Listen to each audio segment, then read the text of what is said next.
बच्चों, माध्यमिक शिक्षा विभाग उत्तर प्रदेश की इस ऑनलाइन टीचिंग में आपका बहुत बहुत स्वागत है। मैं गोपाल शुक्ला, सहायक अध्यापक, हिंदू इंटर कॉलेज अलीगढ़ से हूं। मैं आपको पहले ही त्रिभुज के दो भाग आपको समझा चुका हूं, जिसमें मैंने BPT theorem, basic proportional to theorem, जिसको आधारभूत समानुपातिकता प्रमेय भी कहते हैं, वो कवर करा दी। आधारभूत समानुपातिकता प्रमेय का विलोम क्या है प्यारे बच्चों, ये भी मैंने आपको बताया। उन पे आधारित प्रश्न हल कराए। अब ये त्रिभुज का एक नया भाग है जिसमें कि हम समरूपता कसौटी के बारे में पढ़ेंगे। हमने ये तो पढ़ा है कि दो त्रिभुज कब समरूप होते हैं।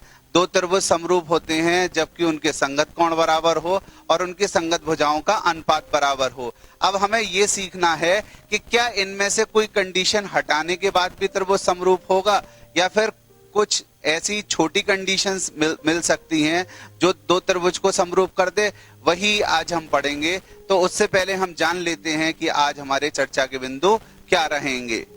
तो चर्चा के बिंदु हैं संकेत रूप में दो समरूप त्रिभुजों का निरूपण, कोण कोण कोण समरूपता कसौटी, भुजा भुजा भुजा समरूपता कसौटी, भुजा कोण भुजा समरूपता कसौटी, त्रिभुज की समरूपता पर आधारित प्रश्न और अभ्यास प्रश्न या गृह कार्य, जिसके माध्यम से आप ये जान सकें कि आज जो हमारी कक्षा है इसमें आपने क्या सीखा है।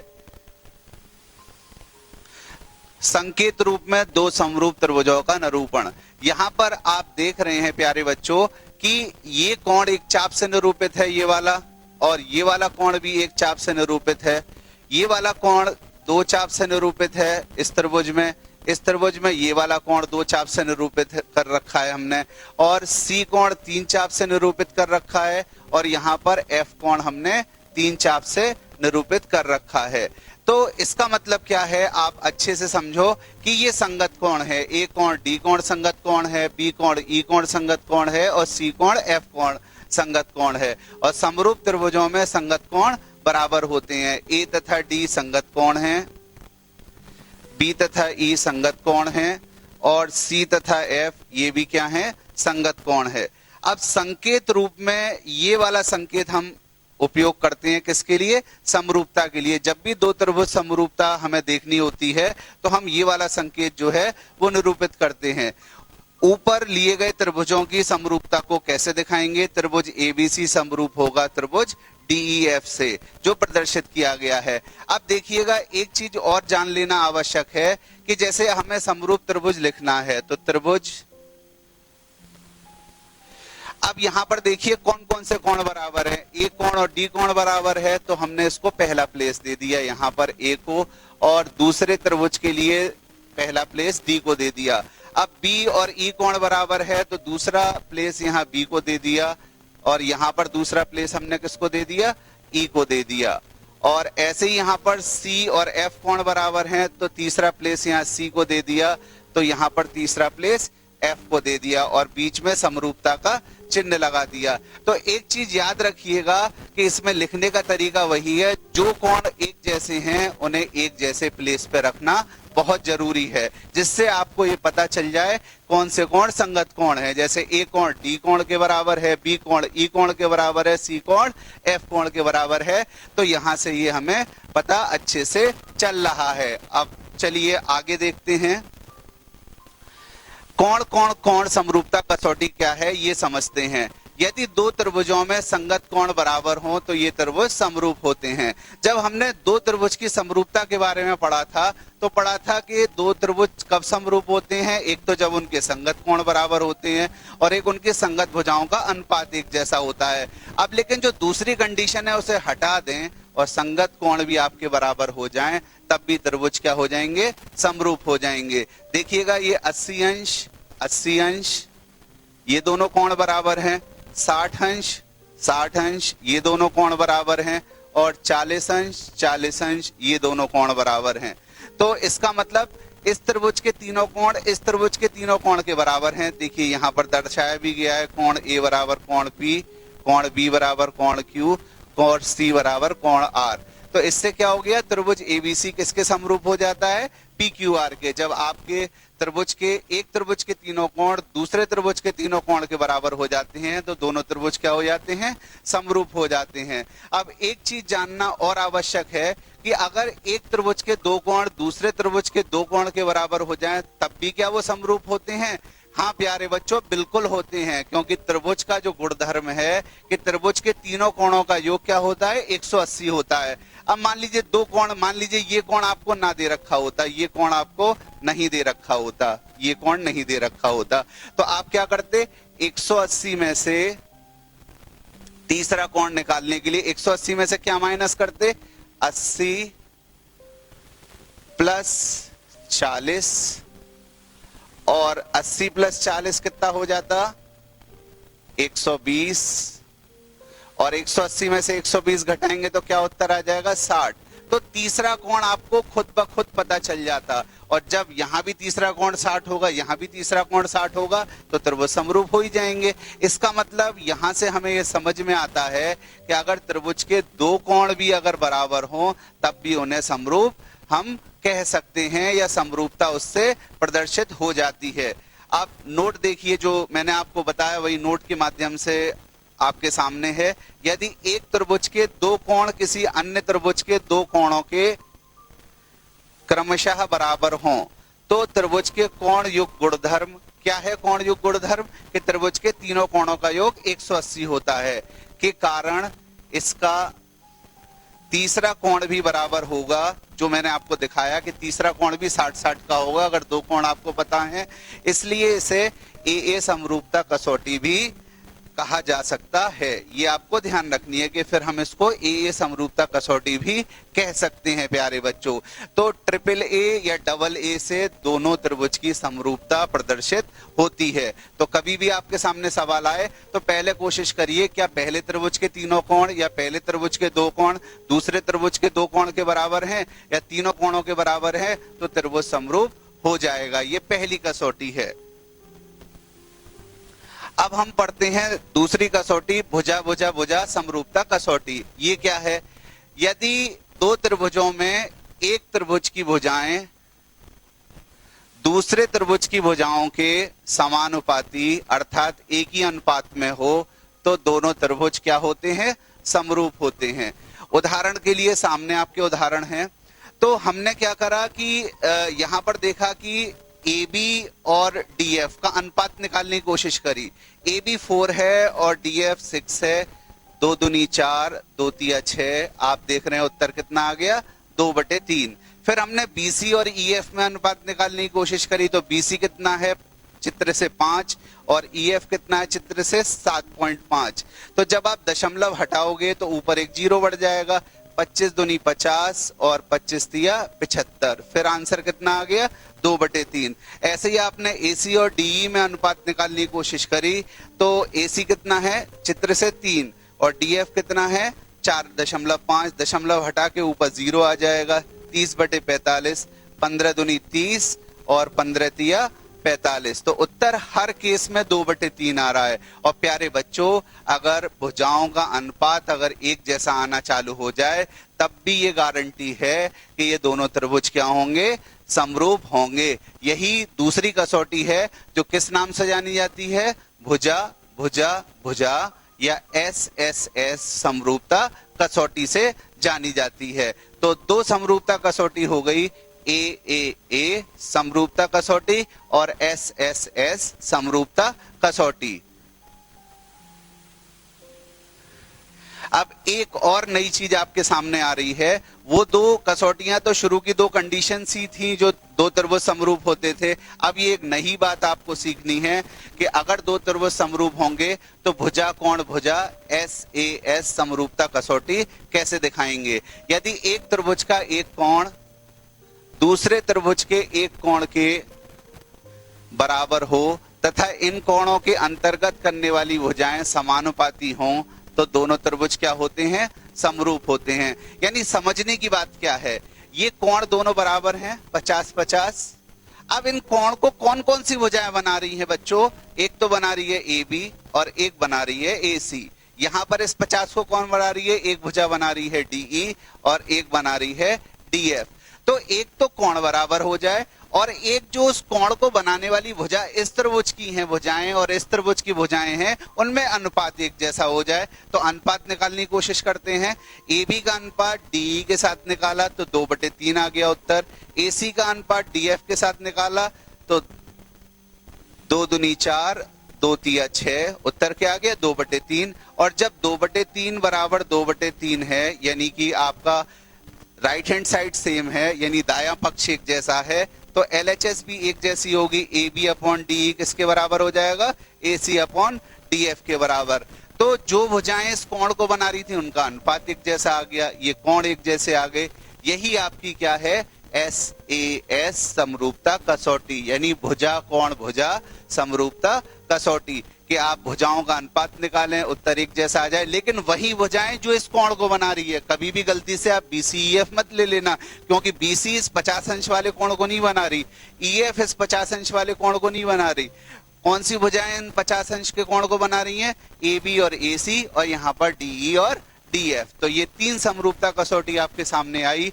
AAA समरूपता कसौटी, SSS समरूपता कसौटी और SAS समरूपता कसौटी, जिनके माध्यम से आप ये चेक कर सकते हो, ये आप परख सकते हो कि दिए गए दो त्रिभुज समरूप हैं या नहीं हैं। अब चलिए प्रश्नों के माध्यम से हम इन कसौटियों का उपयोग करके कुछ प्रश्न जो हैं हल करेंगे।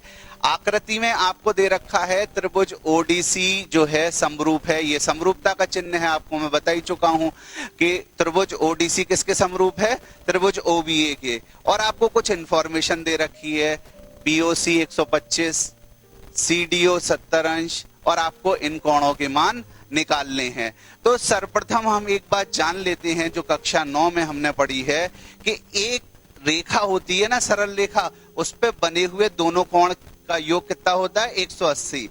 मान लीजिए ये एक सरल रेखा है और इस पे ये दो कोण बन रहे हैं, पहला कोण और ये दूसरा कोण। ये मान लीजिए पहला कोण है, ये दूसरा कोण।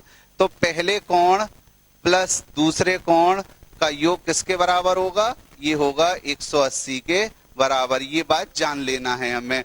और एक चीज और जाननी है, त्रिभुज के तीनों कोणों का योग 180 अंश होता है, जो कि इस सवाल को हल करने में हमें यूज करना पड़ेगा, उपयोग करना पड़ेगा।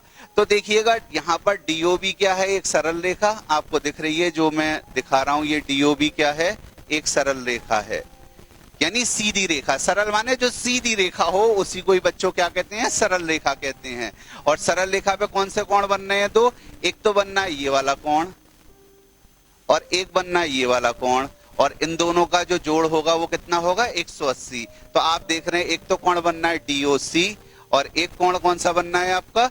एक ये जो 125, इसका जोड़ कितना होगा? 180। अब 125 को आपने पक्षांतर कर दिया तो 180 माइनस 125 ये 55 होना चाहिए। तो आप 55 देखिएगा इसको, तो 55 अंश हो गया। अब कोण DCO, CDO, DOC, ये त्रिभुज के तीनों कोण हैं। कौन से त्रिभुज के तीनों कोण हैं? ये DCO, ये ऊपर वाला जो त्रिभुज है, ये वाला जो त्रिभुज है DCO, इसके तीनों कोणों का योग क्या होगा? 180।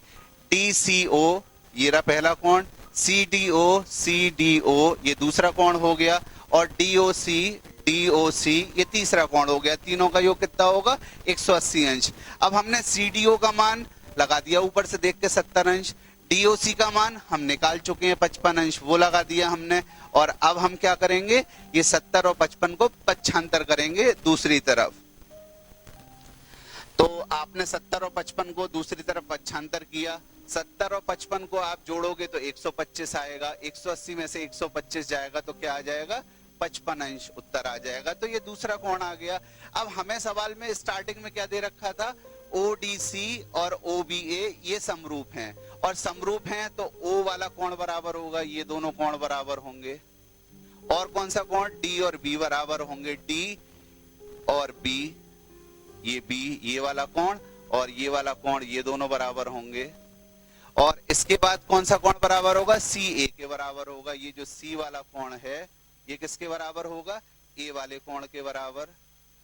तो अब क्या करना है आपको? समरूप त्रिभुज के संगत कोण बराबर होते हैं, ये हमने सीख ही लिया था। तो अब आपको ओ ए बी का मान निकालना है, ओ ए बी का मान। तो ओ ए बी का मान कितना हो जाएगा, 55 अंश हो जाएगा, क्योंकि ओ ए बी किसके बराबर है, डी सी ओ के बराबर। तो ये ओ ए बी आपको निकालना है, ओ ए बी, और ओ ए बी किसके बराबर हो जाएगा, डी सी ओ के बराबर, और डी सी ओ हमने क्या निकाल लिया है, 55 अंश। तो उत्तर आपका कितना आ गया, 55 अंश। देखिएगा जरा, ए कोण किसके बराबर है, ए कोण यहाँ सी कोण के बराबर है, यानी डीसीओ के बराबर, और डीसीओ का मान हमने क्या निकाल चुके हैं, डीसीओ का मान 55 निकाल चुके हैं। तो उत्तर कितना आ जाएगा बच्चों, 55 अंश आ जाएगा। तो इसमें आपने किन चीजों का उपयोग किया कि एक सरल रेखा पे जितने भी कोण बनते हैं उनका योग क्या होता है, 180 होता है। एक तो इस बात का उपयोग किया, दूसरा किस बात का उपयोग किया आपने कि जो तीनों कोणों का योग होता है वो कितना होता है, 180 होता है। और एक समरूपता का उपयोग किया कि अगर दो त्रिभुज समरूप हैं तो जो पोजीशंस है ना, सेम पोजीशंस, वो वाले कोण आपके क्या होंगे, बराबर होंगे। अब चलिए नेक्स्ट क्वेश्चन देखते हैं अपना। सबलंब एबीसीडी है, समलंब वो चतुर्भुज होता है जिसकी दो भुजाएं समानांतर, ये दोनों समानांतर, और दो भुजाएं समानांतर नहीं होती, जैसे डीए और सीबी हैं, ये समानांतर नहीं है। तो दे भी रखा है ए बी किसके समानांतर है, डीसी के। विकर्ण एसी और बीडी परस्पर किस पे प्रतिच्छेदित करते हैं, ओ पे, ये रहा पॉइंट ओ, डीबी और सीए।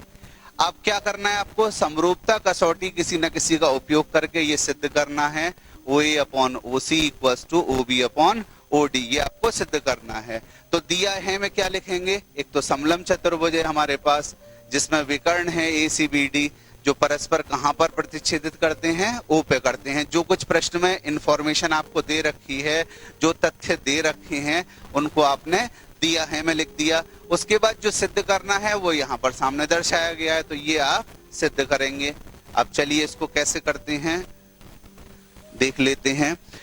एक चीज आपको पता है कि जब दो समानांतर रेखाएं हैं और उसको ऐसे एक त्रियक रेखा कट कर रही हो,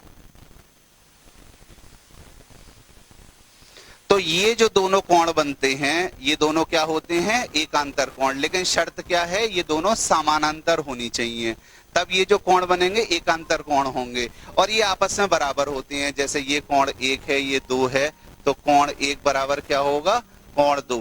ये कक्षा 9 में आपने पढ़ा है तो मैंने याद दिला दिया। और अगर एक बेसिक बात अपने दिमाग में अगर एंटर कर लें, या अपने दिमाग पे अगर ध्यान देके अगर केंद्रित कर लें, तो जेड जब बनेगा, जब भी जेड बनेगा, चाहे वो सीधा जेड चाहे वो उल्टा जेड, तो ये जो दोनों कोण बनेंगे वो क्या होंगे, एकांतर कोण होंगे। ये विशेष बात है जो आपको समझ लेनी है। तो आप देख रहे हैं कि ये और ये वाली जो रेखाएं समानांतर हैं, तो कोण 3 और कोण 1 बराबर होगा, क्योंकि देखिए जेड बनना है। आप अगर चेक करें तो यहां पर जेड बनना है, तो ये बराबर होंगे। ऐसे ही ये उल्टा जेड बनना है, तो ये 2 और 4 भी बराबर होंगे। तो 1 बराबर 3, 2 बराबर 4, ये क्या है आपके एकांतर कोण है। और एक चीज ध्यान रखिएगा कि जब दो रेखाएं एक दूसरे को प्रतिच्छेदित करेंगी, तो ये जो कोण होंगे इनको कहते हैं शीर्षाभिमुख कोण, जिनके मुंह आमने सामने होते हैं जब रेखाएं काटती हैं। तो ये भी कोण आपस में बराबर होते हैं, कोण 1 बराबर कोण 2, क्योंकि ये क्या होते हैं, शीर्षाभिमुख कोण, तो ये भी आपस में बराबर होते हैं। तो कोण 1 कोण 3 के बराबर हो गया, कोण 1 कोण 3 के बराबर, कोण 2 कोण 4 के बराबर हो गया। और ये दोनों कोण क्यों बराबर हो गए, क्योंकि ये शीर्षाभिमुख कोण है। तो ए समरूपता कसौटी से क्या हो गए, ये दोनों त्रिभुज समरूप हो गए। अब एक चीज ध्यान दीजिएगा, ओ को मैंने क्यों फर्स्ट पोजीशन पे लिखा है दोनों जगह, क्योंकि ओ पे जो कोण नीचे वाले त्रिभुज में ऊपर वाले त्रिभुज में बराबर है।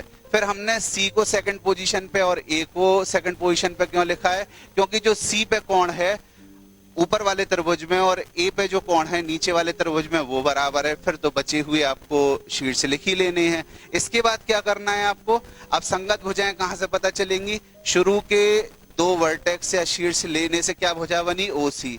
यहाँ पर 2 लेने से क्या बनी, ओ ए, तो ओ सी अपॉन ओ ए। इसके बाद फर्स्ट और थर्ड लेने से क्या बनी, ओ डी, और यहाँ पर फर्स्ट और थर्ड लेने से क्या बनी, ओ बी, और इनके अनुपात सेम है। अब प्यारे बच्चों एक चीज अगर आपने ध्यान दी हो तो जो प्रूफ करना था उसमें ओ ए ऊपर आ रहा था, ओ सी नीचे आ रहा था। जब भी इस तरह की चीज आपके सामने आए तो आप क्या करिए, उस समीकरण का व्यस्तक्रम कर दीजिए। और व्यस्तक्रम का मतलब क्या होता है, अंश चला जाता है हर में, हर चला जाता है अंश में। नीचे वाली चीज चली जाती है ऊपर और ऊपर वाली चीज चली जाती है नीचे। ऊपर वाली चीज आएगी नीचे और नीचे वाली चीज कहाँ जाएगी, ऊपर। तो इससे क्या हो गया आपका, इससे हो गया ओ ए ऊपर आ गया, ओ सी नीचे, ओ बी ऊपर आ गया, ओ डी नीचे। और ये आपने जो सिद्ध करना था वो अच्छे से सिद्ध कर लिया। अब और तीसरे प्रश्न की तरफ चलते हैं। ये आकृति हमें दे रखी है बच्चों, ध्यान करिए 9th में ये चिन्ह आपने पढ़ा है और ये चिन्ह होता है सर्वांगसमता का, यानी कि कॉन्ग्रुएंसी का। तो त्रिभुज एबीई त्रिभुज एसीडी के सर्वांगसम है। तो हमें क्या सिद्ध करना है, त्रिभुज एडीई और त्रिभुज एबीसी क्या होंगे, समरूप होंगे। ये चित्र है आपके सामने। अब क्या दे रखा है, त्रिभुज एबीई और एसीडी क्या है, सर्वांगसम है। चित्र में आपको दोबारा बना देता हूं, ए बी सी और ये है डी और ई, और आपने विकर्णों को क्या कर दिया, मिला दिया। यही तो चित्र था बच्चों जो प्रश्न में था। तो इसी चित्र में से हमने कौन कौन से त्रिभुज निकाल लिए, ए बी ई कौन सा त्रिभुज है, ए बी ई, ये वाला त्रिभुज। एक तो ये त्रिभुज हमने निकाल लिया और एक हमने कौन सा दूसरा त्रिभुज निकाल लिया, ए सी डी, ये रहा ए सी डी। अब देखिएगा इसमें क्या है, अब संगत भुजाएं क्या हो गई, ए बी और ए सी, ये बराबर होंगी। और संगत भुजाएं क्या हो गई, ए ई और ए डी, ये बराबर हो जाएंगी। सर्वांगसम त्रिभुज में संगत भुजाएं बराबर होती हैं, तो संगत भुजाओं को बराबर ले लिया आपने। अब यहां पर ए बी बराबर ए सी, ए बी बराबर ए सी, और आपको पता है कि किसी भी संख्या का या किसी भी एक्सप्रेशन के गुणा में एक तो हो सकता है, तो एसी को पक्षांतर करेंगे तो उत्तर एक आ जाएगा। ऐसे ही यहाँ पर आप क्या करेंगे, ए को पक्षांतर करेंगे तो ए के गुणा में क्या होगा, एक होगा। तो पक्षांतर करेंगे तो क्या आ जाएगा, ए डी अपॉन ए। तो एक तो दोनों बराबर होंगे, तो जब दोनों एक बराबर हैं तो ये भी तो दोनों बराबर होंगे। ए बी अपॉन ए सी किसके बराबर हो जाएगा, ए D upon A E K. और जब A B upon A C A D upon A E के बराबर हो गया तो अब आगे और क्या करना है वो देखते हैं। ये तो हमने सिद्ध कर दिया, ए डी अपॉन ए किसके बराबर है, ए बी अपॉन ए सी के। अब देखो बच्चों हमने क्या किया, ये जो ए बी यहाँ पर है इसको शिफ्ट करके यहाँ लिया है, तो ये ए बी आ गया और इस ए ई को यहाँ पर ले गए, तो क्या आ गया, A D upon A B equals to A E upon A सी।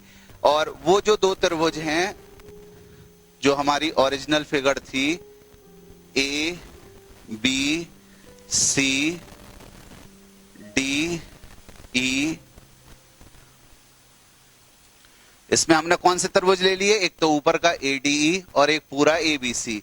अब देखिएगा एडी और एई का अनुपात, एडी और एई का अनुपात, एडी और एबी का अनुपात, तो एबी ये रही किसके बराबर है, एई और एसी, एई और एसी। और एक चीज याद रखिए, कोण ए तो दोनों में एक जैसा है, दोनों त्रिभुज में ए जो कोण है वो क्या है, कॉमन है, और कॉमन है तो बराबर हो गई। तो डी ए किसके बराबर हो जाएगा, बी ए सी के। तो एक बात ये हो गई कि एक तो ये कोण बराबर हो गए और इस कोण को जो भुजाएं बना रही हैं उनमें अनुपात भी एक जैसा हो गया। तो अगर ऐसा हो गया तो एस ए एस समरूपता कटौती से ये दोनों त्रिभुज क्या हो गए, समरूप हो गए। त्रिभुज ए डी ई किसके समरूप हो गया, त्रिभुज ए बी सी के। और यही तो बच्चों हमें सिद्ध करना था। अब चलिए एक बार फिर इस प्रश्न को समझ लेते हैं कि हमने यहां से आगे क्या किया है। ये तो आपने देख लिया कि कोण ए दोनों त्रिभुजों में एक जैसे हैं, कोण ए दोनों त्रिभुजों में एक जैसे हैं, तो एक तो कोण बराबर हो गया। अब प्यारे बच्चों इन कोण को बनाने वाली भुजाएं कौन सी हैं, एक तो भुजा है डीए और एक भुजा है एई। इस त्रिभुज में कौन कौन सी भुजाएं हैं, एक तो भुजा है एडी और एक भुजा है एई। और इस त्रिभुज में कौन कौन सी भुजाएं कोण ए को बना रही हैं, एक भुजा है ए बी और एक भुजा है ए सी। ए बी और AC। तो हमें क्या करना होता था SAS समरूपता कसौटी में? एक तो एक कोण बराबर करना होता था। तो ये कोण क्यों बराबर है ये आप जान चुके थे कि क्योंकि ये दोनों त्रिभुजों में उभयनिष्ठ कोण है। ADE में भी कोण A आ रहा है और ABC में भी कोण A आ रहा है। तो ये कोण जो है वो क्या हो गया? उभयनिष्ठ कोण हो गया। तो उभयनिष्ठ कोण हो गया, वो बराबर हो गया। इसके बाद हम पिछले वाले पेज से ये लाए थे AD upon AE, AB upon AC। तो हमने AB को पक्षांतर कर दिया इधर, और जब AB को इधर पक्षांतर किया तो AE उधर पक्षांतर हो गया। तो क्या आ गया उत्तर? AD upon AB, AE upon AC के बराबर आ गया। और ये दोनों कोण तो बराबर ही हैं, DAE और BAC, ये तो दोनों आपस में बराबर हैं। अब ये दोनों त्रिभुज समरूप हो गए। अब कैसे समरूप हुए? देखिए AA कोण तो बराबर हैं, तो AA को तो हमने पहली पोजीशन पे लिया है। फिर D और B बराबर हैं, तो हमने उनको सेकंड पोजीशन पे लिया, और E और C को थर्ड पोजीशन पे। तो कौन सी समरूपता कसौटी लग गई? SAS समरूपता कसौटी लगी, जिससे ये दोनों त्रिभुज समरूप हो गए। तो प्यारे बच्चों, एक तो हमने समरूपता से कैसे निरूपित करते हैं दो त्रिभुजों को, वो आपको बताया। ये वाला चिन्ह है, दो समरूप त्रिभुजों के बीच में लगा, दो त्रिभुजों के बीच में लगा देते हैं, तो ये पता चल जाता है कि ये दोनों त्रिभुज क्या हैं? समरूप हैं। इसके बाद फिर हमने क्या बताया आपको? कसौटियां बताई। AAA कसौटी, SSS कसौटी समरूपता और SAS समरूपता कसौटी, तीनों कसौटियों के बारे में बताया। ये कसौटियां बहुत ही ज्यादा इंपॉर्टेंट है और बोर्ड एग्जाम में इसके क्वेश्चंस आने की संभावनाएं ज्यादा रहती हैं। तो बच्चों, इन कसौटियों को आप अच्छे से रिवाइज कर लेना। अब ये आज के लिए आपके लिए अभ्यास कार्य या गृह कार्य हैं। आप ये एक तो NCERT की प्रश्नावली 6.3 के प्रश्न संख्या 1 से 6 तक के प्रश्न हल करने की कोशिश करना। फिर ये जो दो सवाल हैं, इन सवालों को करिएगा और अच्छे से बेटा रिवीजन करना, जिससे ये टॉपिक आपके अच्छे से समझ में आ जाए। मैं विश्वास करता हूं कि आपने ये वीडियो अच्छे से देखी होगी, अच्छे से समझा होगा। अब बस एक जरूरत है कि आप घर पे जाके उसका अच्छे से रिवीजन भी कर लें, और रिवीजन करेंगे तो आपको समझ में भी आएगा। तो ये अभ्यास प्रश्न है, आप स्क्रीनशॉट ले लीजिए या इन्हें नोट कर लीजिएगा। अब एक प्रश्न और है अभ्यास कार्य या गृह कार्य का, वो इससे अगली स्लाइड में है। मैं अभी आपके सामने जो है उसको भी लाता हूं। ये चौथा प्रश्न है। तो इन प्रश्नों को अच्छे से हल करिए, अच्छे से टॉपिक रिवाइज करिए। आज के लिए इतना ही। धन्यवाद।